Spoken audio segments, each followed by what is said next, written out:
Hello tout le monde! Salut la famille! Bienvenue sur ce nouvel épisode spécial de C'est comment? Aujourd'hui, on va aborder un thème qu'on adore, l'amour. El amor. On va vous parler des phrases un petit peu clichés, un petit peu bateau, qu'on entend peut-être à tort et à travers. Au sujet de l'amour, on va vous donner clairement notre ressenti, on va vous donner notre avis. Et dites-nous en commentaire ce que vous en pensez.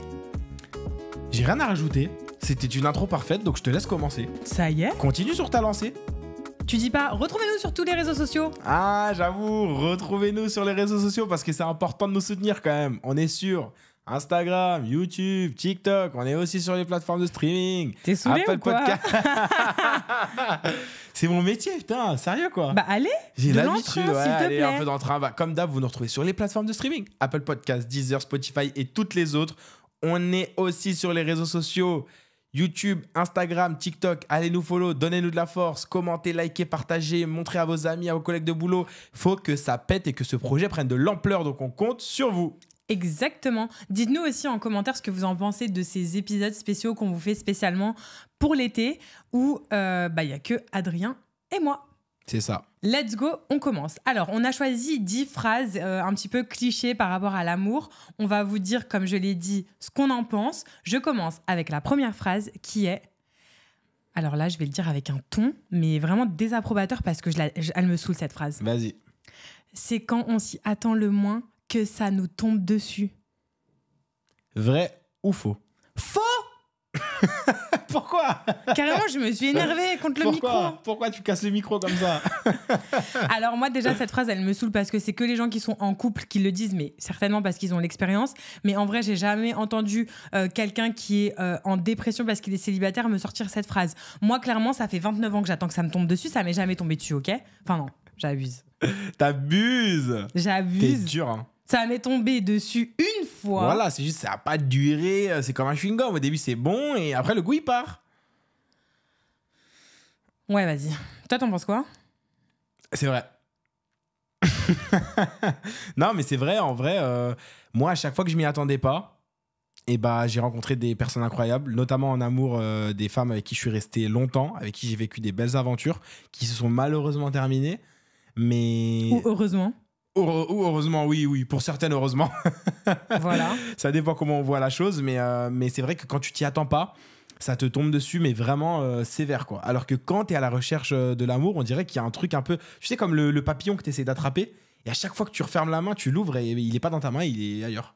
Donc parfois, je pense que à travers cette phrase, il y a surtout une philosophie du lâcher-prise. Ne soyez pas frustrés de ne pas trouver l'amour. Pourquoi tu me regardes comme ça?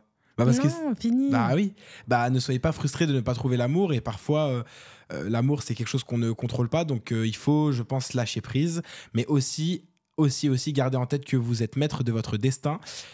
Petite référence à un épisode qu'on a déjà tourné sur c'est comment de faire de la drague de rue et on aborde du coup ce sujet-là, mais ouais, je pense qu'il faut lâcher prise, pas être trop frustré et en même temps faire les efforts quand il y a besoin pour essayer de rencontrer un maximum de gens. Voilà. Bah vas-y, on passe à la deuxième parce que franchement, celle-là, moi, elle m'a saoulée. Alors, une autre du coup qui est un peu dans le même thème, c'est 1 de perdu, 10 de retrouvé. Ou 1 de perdu, 10 de retrouvé. Vrai ou faux? Faux! Faux? Bah, vrai ou faux pour toi? En vrai, faux aussi. Faux! Alors pour moi, c'est... Je pense qu'il n'y a pas besoin... Enfin, il faut vraiment être un navet pour pas retrouver 10 personnes, ok. Mais est-ce que ces 10 personnes-là valent la personne que tu as perdue? C'est ça aussi la question qu'il faut se poser, parce que je trouve que de trouver des gens, c'est facile. Enfin, comme je le disais, si t'es, on va dire un minimum surtout, c'est ok. Enfin, c'est facile entre guillemets. En tout cas, c'est accessible. Mais trouver vraiment quelqu'un avec qui ça clique, ça c'est plus compliqué. Et je pense qu'il y a plein de gens qui pourraient en témoigner. Franchement, c'est plus compliqué de trouver vraiment une personne avec qui ça match. Donc oui, 1 de perdu ou 1 de perdu, 10 de retrouvé, why not? À quel prix? Je pense aussi qu'on utilise cette phrase pour se donner un peu d'entrain et d'optimisme. Mais c'est vrai que les 10 que tu retrouves, qualitativement, est-ce qu'ils vont valoir la personne que tu as perdue? J'avoue que j'aimais quand même un gros doute. Je sais pas si tu vas retrouver autant que ce que tu avais dans cette personne-là. Exactement. Mais je pense que c'est peut-être aussi, là j'avoue, je fais un peu philosophe, mais tu sais, dans le sens... T'as perdu quelqu'un, mais t'inquiète, tu vas en rencontrer plein d'autres et peut-être que dans ces 10, il y aura la bonne personne, ou en tout cas une personne qui est bonne pour toi, ou dans ces 20 ou dans ces 30. Mais je pense que c'est vraiment dans le sens, tu retrouveras plein d'autres gens derrière. Mais si on le prend vraiment au pied de la lettre, non, c'est totalement faux. Généralement, quand tu viens de te séparer, en plus, les rencontres que t'enchaînes derrière, elles sont jamais bonnes. Hein. Aïe, oui, aïe, parce qu'il y a aussi le fait qu'on compare beaucoup avec sa relation ouais, précédente. et qu'on n'est pas toujours reconstruit. Hein. On n'est pas forcément en fait ouvert à de nouvelles relations. Alors ça veut pas dire que en fait les gens que vous rencontrez ils sont vraiment inintéressants, ils sont nuls, etc. C'est juste qu'avec eux ça matche pas. Tu vois ce que je veux dire? C'est parce que ça serait vraiment être dénigrant que de dire oui les gens ils sont pas intéressants. Enfin moi la première j'ai tendance à dire ça, oui c'est pas intéressant, mais c'est pas que les gens ne sont pas intéressants, c'est juste que l'alchimie, l'énergie ne marche pas et du coup, réciproquement, vous vous trouvez inintéressant. Rappelle-toi de la phrase que je te dis à chaque fois. Je te dis, on a tous une flamme en nous qui brille. On brille tous au même niveau, mais elle n'a pas la même couleur. Et on a tous une couleur qui est différente. Il faut juste trouver une couleur qui, toi, te plaît et match avec ta couleur à toi, tu vois. Voilà. On va conclure sur cette petite phrase sympa que j'aime bien ressortir de temps en temps. Yes, merci. À ton tour. Alors, la prochaine, c'est quand c'est le bon ou la bonne, on le sait. Vrai. Vrai direct. Vrai. Franchement, de mon expérience, je trouve que vous ressentez quelque chose qui est inexplicable, qui est presque irrationnel, qui vous fait dire que c'est trop cool. Juste, c'est trop cool et c'est avec cette personne que je veux être. Après, de mon expérience, c'est rare. Mais quand ça arrive, c'est sympa. Je me permets d'être corporate encore une fois et de caler encore une référence à un autre épisode qu'on a fait avec un invité qui s'appelle Pedro. Et du coup, le titre, c'était « C'est comment de tout quitter par amour ?» et qui nous disait « Le vrai amour, c'est quand on se pose pas de questions. » Je crois que c'est aussi un proverbe d'ailleurs. Je l'avais vu sur un site internet, ça. Le vrai amour, c'est quand on se pose pas de questions. Je suis tellement d'accord. Moi, les grands amours que j'ai eu dans ma vie, j'en ai pas eu beaucoup. Ça se compte sur les doigts d'une seule main. Mais en tout cas, quand j'ai rencontré ces personnes-là, je sentais que là, on est sur un gros dossier. Là, il va se passer quelque chose. Et j'irais même au-delà de ça, en amitié aussi. Le plus grand ami que j'ai eu dans ma vie, qui malheureusement n'est plus dans ma vie aujourd'hui, quand je l'ai rencontré au début, je savais qu'il se passerait quelque chose. Et on a été amis pendant des années. On a fait de la musique ensemble pendant des années. Et je le sentais. Genre, je savais que c'était lui, tu vois. Donc, bien évidemment qu'on le sait, qu'on le sent. Comment on l'explique, je sais pas. Après, chacun y va de ses idéologies, de sa philosophie, tu vois, en fonction de est-ce qu'on est religieux ou non, est-ce qu'on croit au destin ou au hasard, etc. C'est un long débat, mais en général, on le sent. On n'arrive pas trop à l'expliquer, mais on le sent, donc c'est validé. C'est vrai. Allez. Next. Mieux vaut être seul que mal accompagné. Vrai ou faux? Vrai. Vrai. Très, très vrai. Hein. Vrai. Honnêtement... C'est vrai, parce que quand après vous faites comment dire, la balance entre le temps, l'énergie, l'argent que vous gaspillez avec des gens avec qui ça le fait pas, c'est terrible. Honnêtement, c'est mieux de rester seul. Mais attention, je tiens à dire quand même que c'est pas si facile de rester seul, que tu peux être en manque d'affection, tu peux avoir des envies aussi, t'as le droit, t'es humain, et du coup c'est pas forcément facile. Et donc je peux comprendre des fois que t'es un peu mal accompagné. Et des fois tu le sais. Et tu le sais que genre non, mais voilà. Ouais. En gros on sait qu'on est mieux seul que mal accompagné. Mais parfois, on est mal accompagné parce que c'est comme ça. Parce que c'est aussi dur d'être seul et de pas avoir d'affection et tout. Mais il faut en avoir conscience. Je suis assez d'accord. J'ai pas grand-chose à rajouter par rapport à ce que tu as dit. Je pense que comme tu l'as dit, quand on donne du temps, de l'argent, de l'énergie, moi j'aime beaucoup le dire, hein, le temps que vous donnez aux gens, faites très attention avec ça. C'est très précieux le temps. Et voilà, quand tu te perds avec des gens qui sont pas intéressants pour toi, qui ne t'apportent pas, c'est plus à perte. Donc en vrai, soyez seul, prenez un grand popcorn, allez au cinéma tout seul et vous verrez, la vie sera plus belle. Question suivante, ma chère sœur. C'est qui là? C'est toi. Ah bon? Bah oui, moi j'étais à la 4. Ah je pardon. suis, hein. Moi je suis. Excusez-moi. Je suis bon élève, moi. J'ai pas toujours été, mais je le suis. En plus, on les maintenant. a numérotées les phrases, mais je suis pas du tout. Alors, la prochaine, c'est quand il y a un doute, il y a pas de doute. Il y a pas de doute. Vrai. Oh mon Dieu que c'est vrai. Oh là là là là. Vrai. Vrai. Vrai. Eh, tu sais quoi? Viens, on développe Vrai. pas. Viens, on développe pas. Développez en commentaire. Tout est développé en commentaire. En vrai, la réponse, enfin, genre le développement de ce proverbe est dans le proverbe. De ouf. Franchement, Vrai ou pas? tu sais quoi? Next. Next. Next. On vous donne ça comme ça. On vous donne. Quand il y a un doute, il n'y a pas de doute. Il n'y a pas de doute. On y va avec la prochaine. Les opposés s'attirent. Vrai ou faux? Oh là, c'est dur. Celle-là, elle est dure. Genre, si je devais caler un joker dans toutes celles qu'on a notées, je crois que je le mettrais là.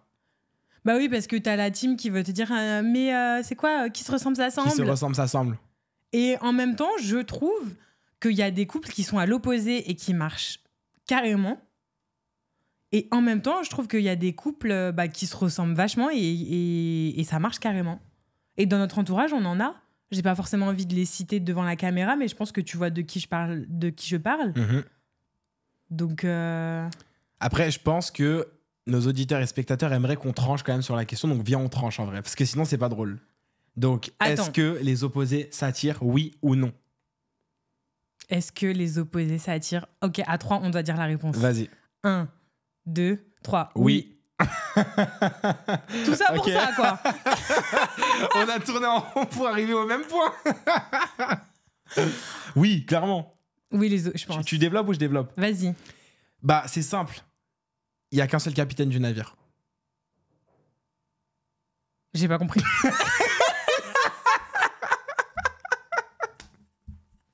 Tu vois, c'est ça ton problème. Tu vois, c'est ça ton problème. Voilà. Où est-ce que je dois supporter au quotidien? J'ai pas compris. Pourquoi tu parles d'un capitaine de navire? Enfin, c'est quoi la métaphore du capitaine du navire? C'est dans le... Bah, justement, on met pas deux capitaines ensemble. Il y a qu'une personne pour tenir un bateau. Et dans le sens, tu peux pas avoir, par exemple, si toi, ta grande qualité, c'est d'être un leader, j'ai du mal à croire que tu matcheras avec une leaduse. Et après, je pense à Beyoncé, Jay-Z et je me sens con.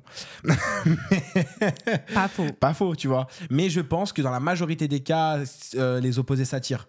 Par exemple, j'ai vu beaucoup de couples, et même moi dans mes précédentes relations, c'est beaucoup de le mec ou la meuf qui est hyper excité, hyper extraverti, avec le ou la timide, qui est plus introverti, plus shy et tout, tu vois. Donc ouais, moi je dirais les opposés s'attirent. Parce que quand ça se ressemble trop, ça se tire la couette un peu. Et je pense qu'au bout d'un moment, ça pète, même s'il y a des exceptions. Genre, toi, tu pourrais pas être avec un excité de la vie. Moi, avec une Enfin, excitée, une excité de la vie. une excitée de la vie, oh là là là là, moi je deviendrais fou. Je suis trop, tu sais, je suis trop leader, je suis trop entreprenant, je suis trop excité, j'ai trop d'idées et tout. Je suis avec une fille qui est comme moi, mais la maison elle va exploser en 2 jours. La nucléaire direct. Ah non non non non, je peux pas. Il faut une fille qui me tempère et qui me dise piano piano, tu vois. Donc les opposés s'attirent. Et toi? Non, bah j'ai rien à Rien à rajouter. rajouter, en t'es vrai. d'accord Ce quand que même, plus tu ou moins dis, je pense que oui, c'est vrai, mais juste, j'ai pas compris la métaphore du capitaine. Maintenant C'est t'as pour ça. compris. J'ai compris, mais oui, je suis d'accord. Je pense qu'après, on peut un peu se tirer la couette. Et je pense que c'est aussi bien d'avoir des gens qui sont un peu à l'opposé, sans aller dans les extrêmes, parce qu'on en apprend énormément. Et on voit aussi les choses d'une manière différente. Donc, why not? Ça nous apporte quelque chose qu'on n'a pas, un peu comme les pièces d'un puzzle. Ouais, Deux pièces qui complètement. s'imbriquent. Ok, question suivante. Let's go. L'amour dure 3 ans. Attends, Stop. Vas-y. faut qu'on fasse en même temps. Ok, vas-y, vas-y. Oh, c'est dur. Vas-y, vas-y, hein, vas-y. Vrai ou faux? L'amour dure 3 ans, t'es prêt? 1, 2, 3. Vrai. Faux. Je te trahis. Mais je m'attendais tellement pas à ce que tu répondes faux. Bah, tu sais pourquoi? J'ai fait qu'une seule relation qui a dépassé les 3 ans. Et elle s'est arrêtée au bout de 3 ans. Ok. Mais je pense que réduire l'amour à 3 ans, je peux pas être d'accord avec ça, genre. Je peux pas dire que l'amour, c'est que 3 ans. Après, peut-être qu'il parle genre du sentiment amoureux. Peut-être, Mhm. ou peut-être que ça veut dire qu'au bout des 3 ans, tu passes un espèce de cap qui dit que quand tu dépasses les 3 ans, il y a peut-être plus que de l'amour qui fait que tu tiendras dans la durée. J'ai déjà entendu ça. Des gens qui disent, tu sais, à partir d'un certain moment dans ton couple, c'est comme ton frère ou ta sœur. Il y a plus de fraternité, de solidarité que vraiment d'amour, de passion. C'est peut-être ça derrière cette phrase, ce que ça cache. Voilà, en tout cas, je pense que l'amour, ça va au-delà de 3 ans. Je pense que c'est une phrase trop réductrice pour que je sois d'accord avec. Et toi, pourquoi t'as dit oui? Moi, j'ai dit vrai parce que de mon expérience, les 2 relations que j'ai eues, elles ont duré 3 ans. Tout pile? Non, dans la 3e année, ça s'est arrêté. Et Donc voilà, c'est par rapport à mon expérience. Ce que je te propose, c'est qu'on refasse cet épisode dans 20 ans et on en reparle. Comme ça. On en reparle. T'as pas l'air chaud avec l'idée. Hein. Mais ouais, après, voilà, comme j'ai dit, moi, je suis peut-être un peu trop jeune pour pouvoir me positionner sur la question. J'ai eu qu'une seule relation qui a dépassé les 3 ans, donc, enfin, qui a fait 3 ans, du coup, pour le coup. Voilà, next. C'est une question qui, ouais, je sais pas. Next, j'ai envie de passer à une autre. On a envie d'y croire, mais bon, j'y crois pas trop. Ouais. Bref, anyway. Ouais. Allons-y. Ah, celle-là, elle est marrante. Allez, on va reprendre un peu de punch dans cette émission. Femme qui rit à moitié dans ton lit. Vrai ou faux? Alors déjà, moi, ce que je tiens à dire avec cette phrase, pourquoi on l'applique pas à un homme? Homme qui rit à moitié dans ton lit? Ouais. Parce que nous, on est entièrement dans votre lit, sans même rigoler.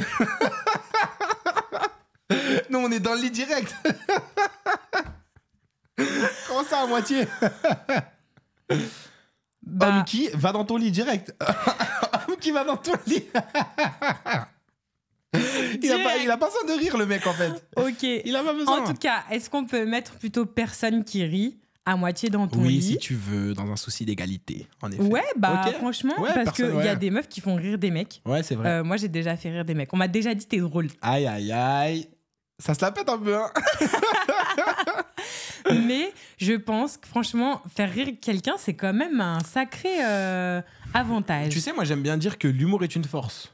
Et je pense que beaucoup d'humoristes seraient d'accord avec moi. Hein. C'est une vraie force d'être drôle. Et pour ma part, je le suis pas. Du coup, je sais pas si je suis d'accord avec cette phrase, tu vois. Et en même temps, les filles qui ont fini dans mon lit ont souvent dit « Ah, t'es un mec drôle quand même, t'es fun et tout. » Quand même. Mais ouais, alors que moi, je me trouve pas forcément drôle, tu vois. Même dans C'est Comment, je suis pas le mec drôle de C'est Comment. Toi, t'es plus drôle que moi, en vrai. Ouais, j'avoue. Voilà. Et je trouve que l'humour, c'est une notion, c'est un talent qu'il faut savoir maîtriser. Et je pense que c'est pas donné à tout le monde. Donc, femme qui rit à moitié dans ton lit, oui, mais elle peut ne pas rire et être dans ton lit quand même. Vous avez l'exemple en face de vous, les gars. Et moi, je pense en tout cas que faire rire quelqu'un, franchement, c'est important. Je pense que c'est cool quand t'es avec quelqu'un qui te fait rire. C'est chouette, c'est léger. C'est voilà. Moi, j'aime bien. Moi, un homme qui me fait rire, j'avoue, il gagne des points. Est-ce que je suis dans son lit? Bon, ça, telle est la question. Mais en tout cas, c'est des points de gagner. J'avoue. Okay. J'avoue. Très clair. Bah, question suivante. Hein. Question suivante. Let's go. Hein. Alors, un chien qui mord une fois, mord 2 fois. Ah là là. Bah, allons-y. En plus, là, c'est très métaphorique, mais bon, je pense que la plupart des gens auront compris. Allons-y. Vrai. Moi, je pense que quelqu'un qui te fait quelque chose une fois, il peut te le refaire. Honnêtement, je pense que c'est pas parce qu'il l'a fait, par exemple, dans une relation passée qu'il va le faire dans une autre relation, mais je pense que quelqu'un qui te fait quelque chose dans la relation, il peut te le refaire si tu restes avec cette personne dans dans votre relation qui continue, en fait. Mais du coup, la notion de pardon, tu t'en fais quoi? Tu vois, parce que là, c'est intéressant cette question-là, parce qu'on peut développer un peu plus sur voilà, une personne qui fait une erreur une fois, elle le refera plusieurs fois. Mais du coup, toi, tu pardonnes pas en couple? Est-ce qu'il faut pardonner en couple? On pourrait faire tout un épisode dessus, en vrai. Mais là, rapidement, si tu peux nous donner un peu ton avis à chaud. Moi, j'ai déjà pardonné en couple. Après, la notion de pardon, je trouve que c'est vraiment quelque chose de compliqué parce que est-ce qu'on pardonne vraiment quand finalement, tous les 2 jours, on lui ressort ce qu'il a fait? Je sais pas. Et on a connu ça, on a connu. Hein. Donc, je sais pas. Mais j'ai déjà, on va dire, pardonné en couple et ça n'a pas porté ses fruits. Donc voilà. Mais moi, j'admire les gens qui savent vraiment, vraiment pardonner. Je trouve que c'est une force. Honnêtement, je trouve que c'est vraiment une force de la part de ces gens-là. C'est très, très dur. Et je trouve que c'est plus compliqué de faire la paix que de faire la guerre. Clairement. Et toi, t'en penses quoi? Parce que tu me mets là face au mur et toi, là? La guerre est une facilité déjà. Ça, je tiens à le dire. C'est clair. C'est très dur de faire la paix. Et moi, j'ai dit oui quand même parce que je pense...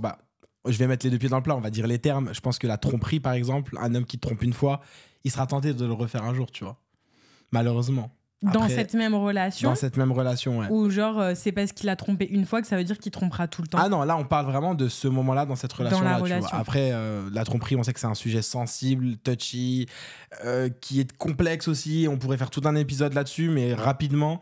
On a fait un épisode là-dessus. Oui, c'est vrai, on a fait un épisode, mais il faudrait qu'on en fasse plus en vrai. Il était beaucoup trop bien pour beaucoup trop court, donc on en refera un jour. C'est le premier épisode de C'est comment d'ailleurs. Le premier, ouais, l'original, ouais. Donc voilà, mais en tout cas, je pense que quand on fait une faute une fois, ouais, il y a de très très grandes chances que ça revienne, malheureusement.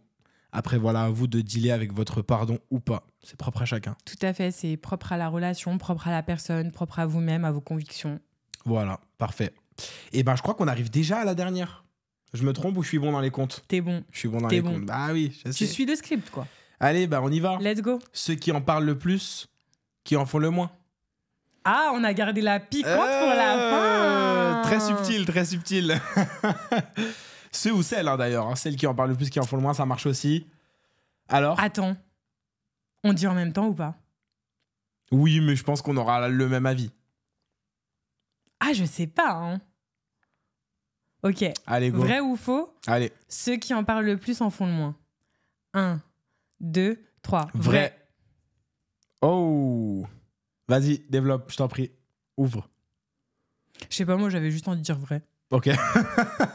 La meuf n'a pas d'argumentaire en fait. Elle a cru que c'était un QCM. Flemme de développer. Je perds pas de points, vas-y, vrai. En vrai, parce que je me voyais pas défendre le faux. Et est-ce que j'ai déjà rencontré des personnes qui en parlaient de ouf et après... Et après, c'était claqué au sol? Franchement, j'ai même pas le souvenir. Moi, oui, c'est une question, c'est une phrase qui est très ambiguë, mais si on la sort de l'ambiguïté et qu'on va même au-delà des relations charnelles, je pense que les gens qui parlent trop déjà de base, qu'en font vraiment des caisses, ouais, généralement, c'est pas bon. Hein. Pourtant, je suis le premier à en faire des caisses, tu vois. Mais dans une certaine mesure, une certaine limite. Mais quand vraiment c'est trop...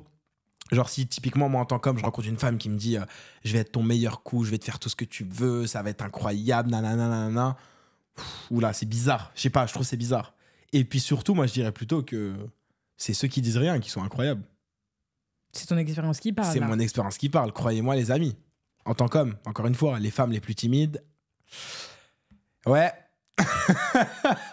J'en ai des visions encore, croyez-moi. Donc, je veux pas savoir. Oui, je veux pas savoir, mais en tout cas, l'avis est tranché sur la question. Ouais, c'est bon. On conclut là-dessus? On conclut. Allez, parfait. Qu'est-ce qu'on peut vous dire? Déjà, merci d'avoir regardé cet épisode spécial en entier. Comme d'habitude, vous pouvez nous retrouver sur les réseaux sociaux, Instagram, YouTube, TikTok. C'est comment le podcast. On est aussi sur les plateformes de streaming. Apple Podcasts, Deezer, Spotify et toutes les autres. Donc voilà, soutenez-nous, likez, commentez, partagez. Envoyez-nous des messages aussi si vous voulez participer à la saison 2 de C'est comment qui va arriver à la rentrée des classes. On en reparle, vous nous envoyez un message et puis on vous rappelle. On espère que cet épisode spécial vous a plu. N'hésitez pas à nous dire en commentaire ce que vous en pensez de ces épisodes spéciaux qu'on fait spécifiquement pour l'été. On vous donne rendez-vous dimanche prochain à la même heure pour un nouvel épisode spécial.